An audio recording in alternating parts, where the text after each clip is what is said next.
सवाल बहुत जरूरी है कि हमारा विधायक कैसा हो, क्योंकि दोनों ही पार्टियां सक्रिय हैं। खास करके कांग्रेस उम्मीदवारी के लिए जमीनी सर्वे करवा रही है।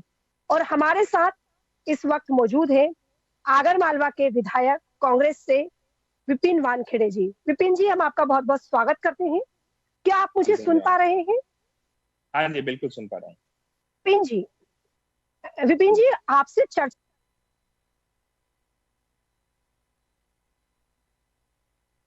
पहले इसको सुनिए, फिर चर्चा की शुरुआत करते हैं। जी।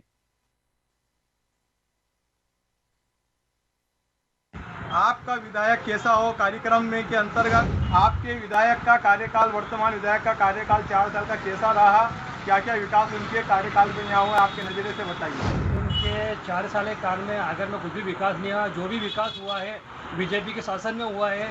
जो भी आया जैसे कि मेडिकल अपने पॉलिटेक्निक कॉलेज है, शासकीय अस्पताल है, मॉडल स्कूल है, केंद्रीय विद्यालय है, जो भी आया है सब बीजेपी कार्यकाल में आया है। विधायक जी का तो कार्यकाल से 4 साल के काल से बिल्कुल संतुष्टि नहीं है उनको। मेरे दृष्टिकोण से विपिन वानखेड़े का कार्यकाल बहुत अच्छा रहा। उनका कार्यकाल विपरीत परिस्थितियां होने के बावजूद भी उन्होंने नगर में, गांव, ग्रामीण क्षेत्रों में बहुत अच्छा विकास किया। ग्रामीण क्षेत्र में उन्होंने सड़कें बनवाई, पक्की सड़कें बनवाई। दूसरी बात है कि उन्होंने पानी की व्यवस्था बहुत अच्छी रखी। उन्होंने गांव-गांव में टैंकर वितरित किए, टैंकर में बराबर उन्होंने पानी की सप्लाई की और बहुत अच्छा कार्यकाल रहा, जिससे पेयजल समस्या ग्रामीण क्षेत्रों में नहीं रही। हमारा विधायक राष्ट्रवादी हमारे नगर को राष्ट्रीय स्तर पर स्थापित करे और संपूर्ण राष्ट्र को विश्व लेवल पर स्थापित करे, इसी भावना रखने वाला हमारा विधायक है। हमारे नगर को, आगर नगर को विकास की बहुत आवश्यकता है। 4 लाइन निकलने वाली थी और आगर के लिए सेंक्शन हुई थी, ऐसा मीडिया के द्वारा मालूम पड़ा, किंतु बाद में पता पड़ा कि वो कहीं और से निकल गई। तो इस प्रकार से जुझारू विधायक भी चाहिए जो हमारे क्षेत्र के लिए लड़ाई करे और जुझारूपन दिखाते हुए विकास के अवसर यहाँ पर स्थापित करे। आमतौर पे देखने में आता है विधायक चुनाव के समय आते हैं और चुनाव के बाद है जो फिर वो उनको ढूंढना मुश्किल पड़ता है। तो हमारा विधायक में महत्वपूर्ण है राष्ट्रवाद, राष्ट्रीय स्तर पर ही हमारे नगर को स्थापित करें, विकास को दे जिसमें पर्यटन मुख्य है, और यहाँ से जो रेल की सुविधाएं हैं और सड़क की सुविधाएं हैं उनको बढ़ावा दें। तो क्षेत्र के चहुमुखी विकास के लिए विधायक को प्रतिबद्ध होना चाहिए। हम देख रहे हैं कि आगर मालवा में शिक्षा के क्षेत्र में देखें तो एक पीजी कॉलेज है। पीजी कॉलेज में एमए हो रही है, बीए हो रही है, बीकॉम हो रही है, बीएससी हो रही है, लेकिन ये बीकॉम बीएससी की डिग्री बेकाम की है और बेरोजगारी की स्थिति तो इतनी बेकार यहाँ की है। तो भी विधायक को लड़ाई लड़के विधानसभा से प्रस्ताव पास कराना चाहिए और 4 लेन जो यहाँ हमारा छिड़ा गया है उस 4 लेन के लिए भी विधायक को लड़ाई लड़ना चाहिए। इसी प्रकार से यहाँ हाउसिंग बोर्ड कॉलोनी बनी है, उस housing board colony Madhya Pradesh शासन की उपक्रम है, उसमें भारी मात्रा में विधवा महिलाओं को, परित्यक्ता महिलाओं को, गरीब महिलाओं को ठगा गया। विपिन जी, आपने अपने क्षेत्र की जनता की बातें सुनी। वो एक तबका ऐसा है जो आपसे बहुत खुश है, आपके विकास कार्यों को लेकर बात कर रहा है, लेकिन विपिन जी वही एक तबका ऐसा भी है जो कह रहा है कि क्षेत्र में विकास नहीं हुआ है। तो आप इस पर क्या कहेंगे? आपने आगर मालवा में कितना विकास हुआ है, इस पर क्या कहेंगे? देखिए, विकास जो है, विकास सिर्फ एक कहानी नहीं है। विकास अगर हुआ है तो वो कहीं ना कहीं फिजिकली अवेलेबल होगा, कहीं ना कहीं फिजिकली उपलब्ध होगा। तो अगर कोई कह रहा है कि विकास हुआ है तो निश्चित तौर पे उन्होंने कुछ ना कुछ देखा होगा, अपनी आंखों से उसे छुआ होगा, उसे महसूस किया होगा, उसका लाभ लिया होगा, तभी वो कह पा रहे हैं कि विकास हुआ है। और जो कह रहे हैं कि विकास नहीं हुआ, हमने काम नहीं किया, तो मैं तो आपके चैनल के माध्यम से उन्हें आमंत्रित करता हूँ। वो कभी भी मेरे दफ्तर आ सकते हैं, कभी भी मेरे साथ दिन भर का समय निकाल कर आए, मैं स्वयं अपनी गाड़ी में बिठाकर उन्हें घुमाऊंगा और एक एक गांव लेकर जाऊंगा और एक एक गांव लेकर जाकर उन्हें बताऊंगा कि हमने किस किस गांव में क्या क्या काम किया है। देखिए, मध्य प्रदेश में सिर्फ 15 महीने कांग्रेस की सरकार रही। मैं अभी बात की शुरुआत हुई कि 4 साल का विधायक बना। सबसे पहले मैं आपको स्पष्ट करना चाहता हूँ, 4 साल का विधायक नहीं रहा, 3 साल का कार्यकाल मिला है, उसमें से भी अभी सिर्फ 2.5 साल हुआ है। उसमें भी हम लोग विपक्ष में हैं, सरकार भारतीय जनता पार्टी की है। लेकिन मैं इस बात को प्रारंभ करूंगा 2018 से। 2018 में 15 महीने की कांग्रेस की सरकार रही। 15 महीने की कांग्रेस की सरकार में हमने आगर जिले में 11 बिजली के ग्रिड दिए, हमने 603 करोड़ रुपए की जल प्रदाय योजना मध्य प्रदेश में सबसे पहले हमने आगर में दी, जिसके माध्यम से हर गांव के हर घर में सीधे नल से पहुंच जाएगा। हमने लगभग 7 डैम स्वीकृत किए, हमने कई सारे तालाब स्वीकृत किए, सारी सड़कें स्वीकृत करी। हमने जब यहाँ पर किसानों को फसल में नुकसान हुआ तो लगभग 300 करोड़ रुपए का मुआवजा किसानों को दिया गया। आगर जिले में पूरा 2 लाख तक का कर्जा माफ हुआ, लगभग 300 करोड़ रुपए का किसानों का कर्जा माफ हुआ। ये 15 महीने की कांग्रेस की सरकार की बात है। अभी कोई कह रहा था जिला चिकित्सालय के बारे में, मैं स्पष्ट करना चाहता हूँ, जिला चिकित्सालय जो 15 महीने की कांग्रेस की सरकार थी, उन 15 महीनों की कांग्रेस की सरकार में हमने जिला चिकित्सालय दिया है। आगर जिले में एक छोटे से कमरे में कलेक्टर कार्यालय लगता था, हमने जिला प्रशासन के लिए 15 महीने की सरकार में नया कलेक्टर कार्यालय दिया।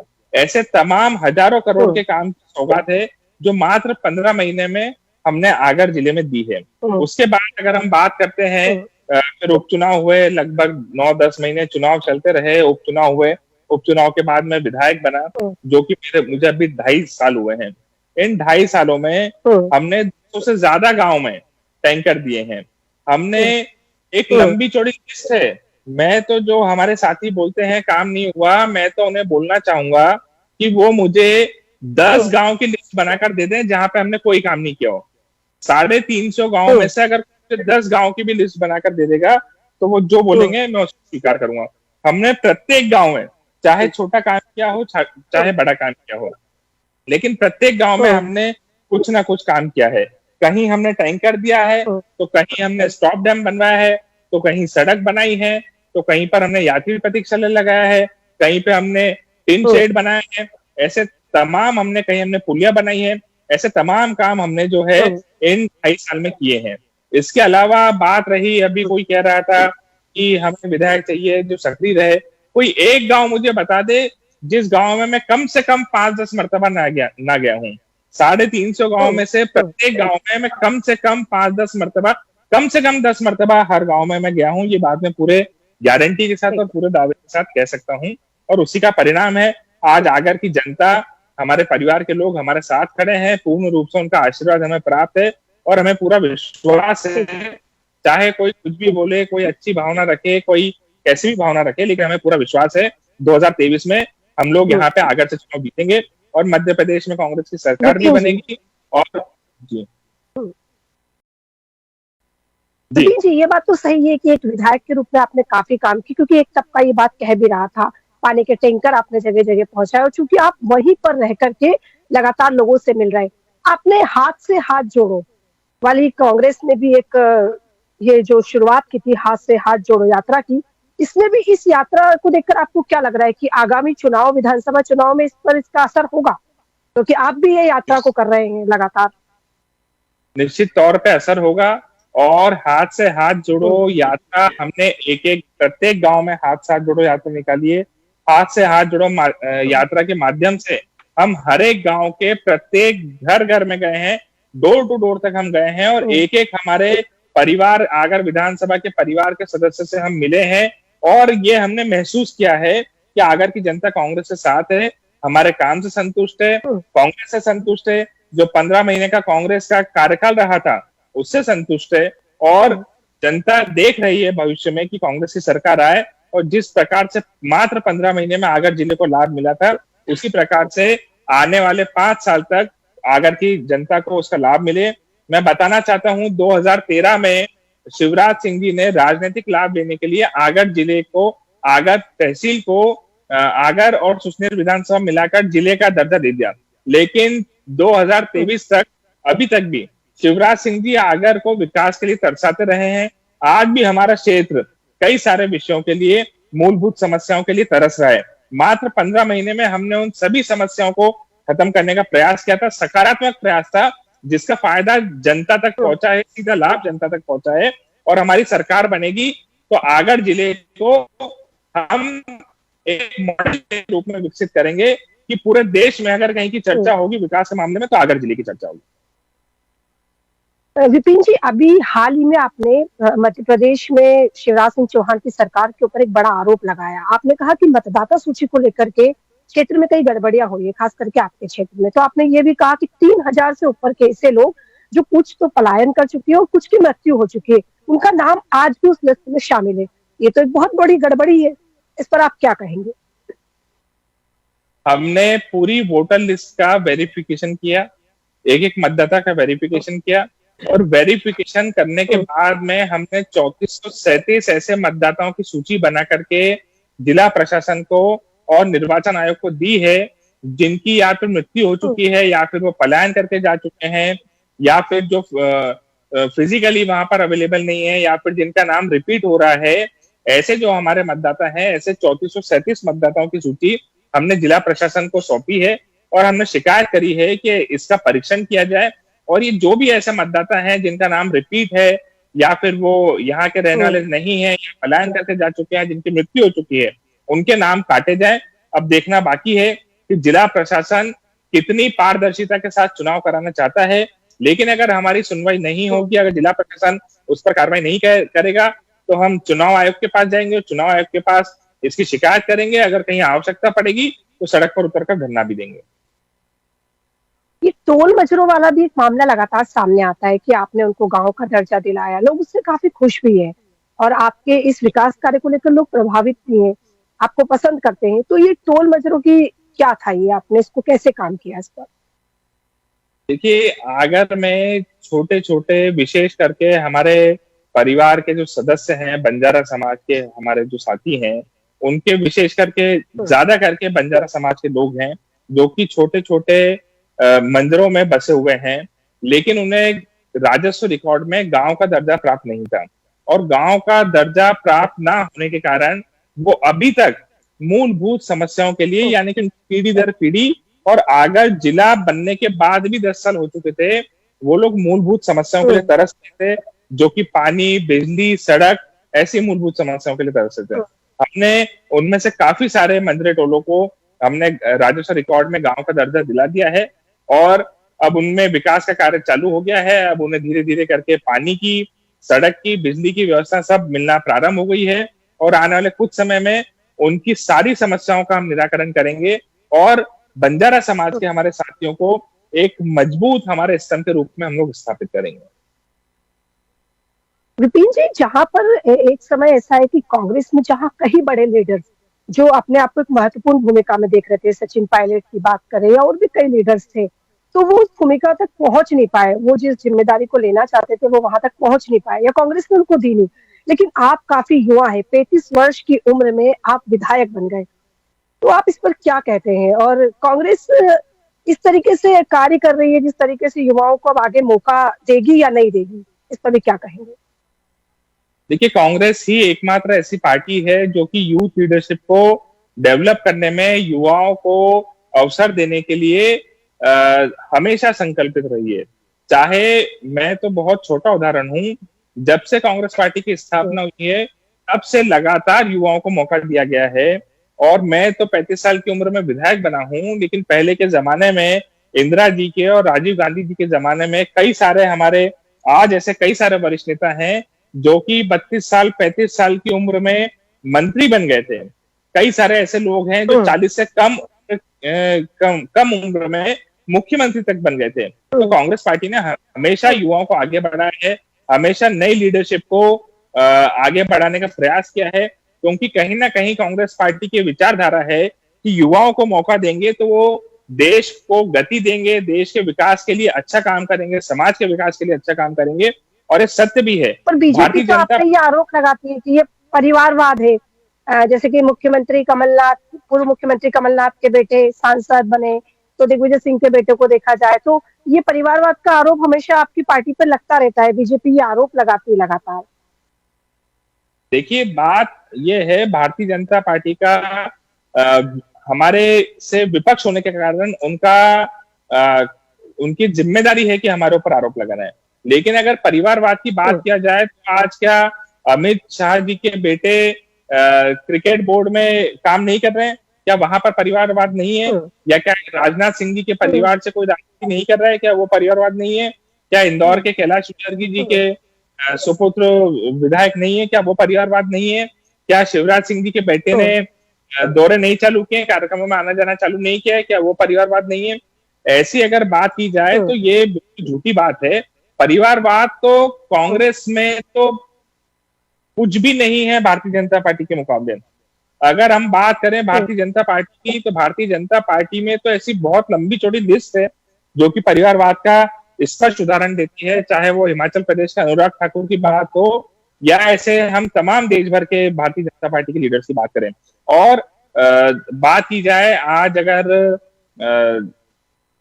कमलनाथ जी के लिए बोला गया, दिग्विजय सिंह जी के सुपुत्र के लिए बोला गया, कमलनाथ जी के जो सुपुत्र हैं, कमलनाथ जी है, मध्य प्रदेश से अकेले 29 में से एक सांसद चुनकर आए। दिग्विजय सिंह जी के जो सुपुत्र हैं जयवर्धन सिंह जी, वो 40,000 50,000 वोट से अपनी विधानसभा से चुनाव जीतकर आते हैं। तो देखिए, ये परिवारवाद नहीं है, उनमें लीडरशिप की क्वालिटी है।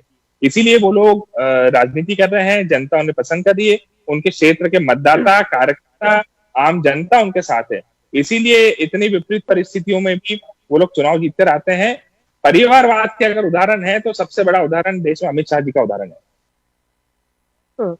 विपिन जी, आप एक युवा हैं और मुझे लगता है कि आप बेहतर तरीके से युवाओं की समस्याओं को समझ सकते हैं।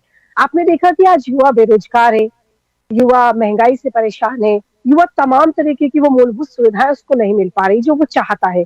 अभी चूंकि आपके क्षेत्र की जनता भी ये बात कह रही थी और आपके क्षेत्र की जनता यह भी कहती है कि आपके क्षेत्र की हो या कहीं भी हो, कोई भी राजनीतिक पार्टियां सत्ता में आए, लेकिन युवा हमेशा परेशान रहता है। तो अगर आपकी पार्टी इस बार सत्ता में आती है तो आप इसका क्या करेंगे और विकास के कार्यों के लिए आपकी क्या भूमिकाएं रहेंगी? देखिए, आगर में सबसे पहले जरूरी है कि आगर में जो कि भारतीय जनता पार्टी ने आगर के साथ धोखा किया है, घोंसला तक के 4 लेन रोड लाया गया लेकिन आगर तक 4 लेन रोड नहीं लाया गया। तो हम सबसे पहले 4 लेन रोड लेकर आएंगे। उसके बाद में आगर में रेल नहीं है, सालों से मांग है आगर में कि रेल आना चाहिए, रेलवे स्टेशन बनना चाहिए। हम रेल लेकर आएंगे और आगर में रेलवे स्टेशन बनाएंगे। उसके बाद बात आती है आगर में रोजगार की। आज अगर हम बात करें तो आगर रोजगार के लिए तरस रहा है। हमारे क्षेत्र के युवा अच्छी पढ़ाई लिखाई करने के बावजूद भी आज रोजगार के लिए परेशान है, त्रस्त है, अपने आप को ठगा हुआ महसूस करते हैं। हम आगर में बड़ी बड़ी फैक्ट्रियां लेकर आएंगे, बड़ी बड़ी इंडस्ट्रीज लेकर आएंगे। यहाँ पर कौन सा हम माइनिंग से कौन सा हम वो निकाल सकते हैं, हम उस पर काम करेंगे। यहाँ पे कौन सी फैक्ट्रीज डाली जा सकती हैं, हम उस पर काम करेंगे। यहाँ पर फूड से जुड़ा, यहाँ पर संतरे की खेती होती है तो संतरे से जुड़ा हम कैसे कौन सी इंडस्ट्री कर सकते हैं। हम ऐसे तमाम प्रकार के इंडस्ट्रीज और फैक्ट्रीज लेकर आएंगे जिसके माध्यम से आगर के युवाओं को रोजगार मिलेगा। आज हमारा आगर का युवा, कृषि विद्यालय की भी बहुत बात होती है। आपका क्षेत्र कृषि प्रधान मतलब क्षेत्र रहा है, कृषि वहाँ सबसे ज्यादा होती है, सोयाबीन का क्षेत्र रहा है। वहाँ के लोगों का ये भी कहना है कि यहाँ पर एक विद्यालय होना चाहिए था लेकिन वो नहीं बन पाया। इस पर भी क्या आप आगे काम करेंगे?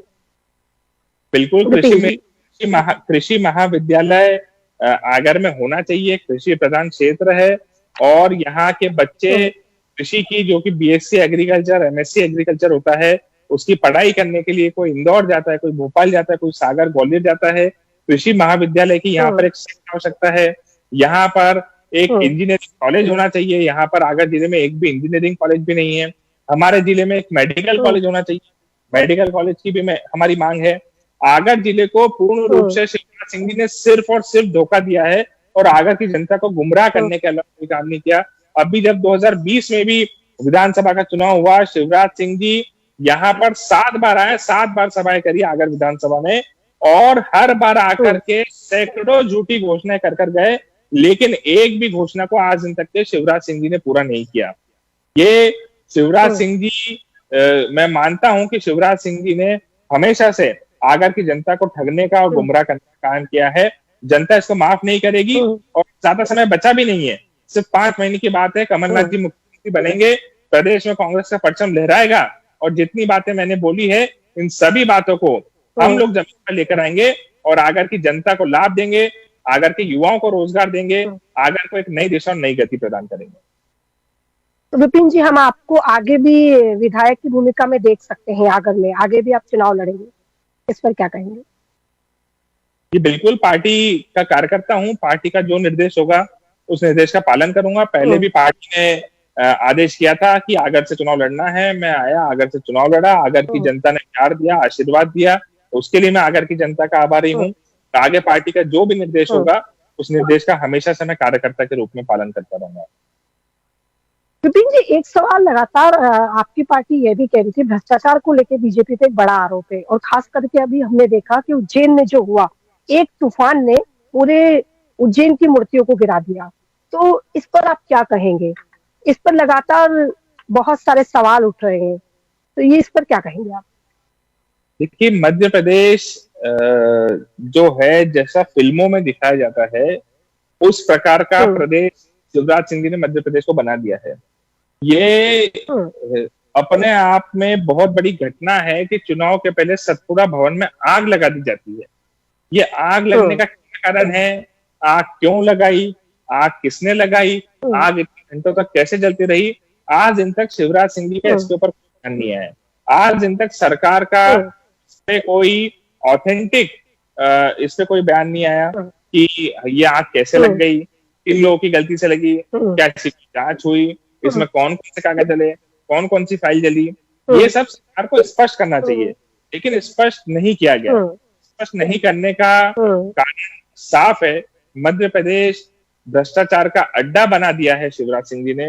आज हर काम के लिए 50% कमीशन लिया जाता है, और इसीलिए आज मध्य प्रदेश में मध्य प्रदेश की जनता सड़कों पे पोस्टर लगा रही है, 50% लाओ और फोन पे काम कराओ।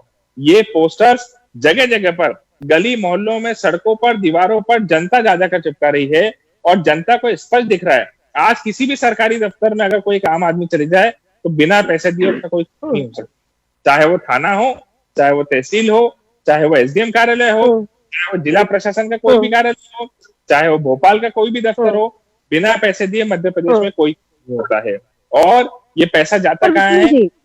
ये बिल्कुल ठीक है विपिन जी, लेकिन एक सवाल इससे ये खड़ा होता है, भ्रष्टाचार में अगर बीजेपी सबसे आगे है, मान लिया जाता है, उसके बाद भी सरकार लगातार उनकी, लेकिन पिछले चुनाव में सरकार तो हमने कांग्रेस की बनाई, हमने मतलब जनता ने, है ना। उसके बाद हुआ क्या? विधायक बागी हो गए। पर इससे रिलेटेड मेरा सवाल ये है कि जो विधायक बागी हो जाते हैं, बागी होने के बाद वो ज्योतिरादित्य सिंधिया के खेमे में चले जाते हैं, यानी कि बीजेपी में। और लेकिन अभी हाल ही में हमने देखा कि बैजनाथ जी वापस आ गए, बागी हुआ विधायक भी फिर एक बार वापस आ जाता है, और पार्टी उसको एक्सेप्ट कर लेती है। तो जनता अब ये समझ नहीं पा रही है कि वो वोट किसको दे, क्योंकि उसका वोट तो वेस्ट हो गया। वो लगातार ये भी कहती है कि हमारा वोट तो वेस्ट में चले गया, क्योंकि बागी विधायकों को भी एक्सेप्ट किया जा रहा है, तो बैजनाथ जी को भी एक्सेप्ट किया गया। इस पर आप क्या कहेंगे?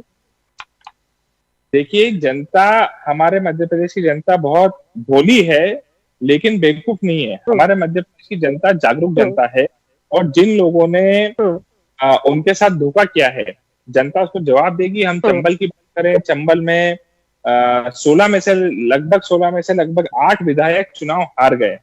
जनता ने उन्हें धूल चटाई, जनता ने सच से सामना कराया, और मध्य प्रदेश की जनता जागरूक जनता है, और सही और गलत के बीच में फर्क जानती है। और जो भारतीय जनता पार्टी ने मध्य प्रदेश की जनता को ठगने का काम किया है, और जो जनता को नीचा दिखाने का काम किया है, जनता उसे भूलेगी नहीं। 2023 में मैं गारंटी के साथ इस बात को बोलना चाहता हूँ, कम से कम 150 विधायकों के साथ मध्य प्रदेश में कांग्रेस की सरकार बनेगी, और एक तरफा सरकार बनेगी। जनता आज आक्रोश में है जो मध्य प्रदेश में चल रहा है, और जो 2020 में भारतीय जनता पार्टी ने भ्रष्टाचार के दम पे सरकार को बनाने का काम किया, जनता उसे भूली नहीं है। जनता उसका जवाब देगी, और कमलनाथ जी को फिर से मुख्यमंत्री की कुर्सी पर बिठाएगी। आप प्रदेश में किस तरीके का नेतृत्व देखना चाहते हैं? अब चूंकि आप विधायक भी हैं और जनता के बीच में रहते हैं, तो आप कैसा नेतृत्व देखना चाहेंगे? हमारा मध्य प्रदेश कैसा होना चाहिए विधायक जी?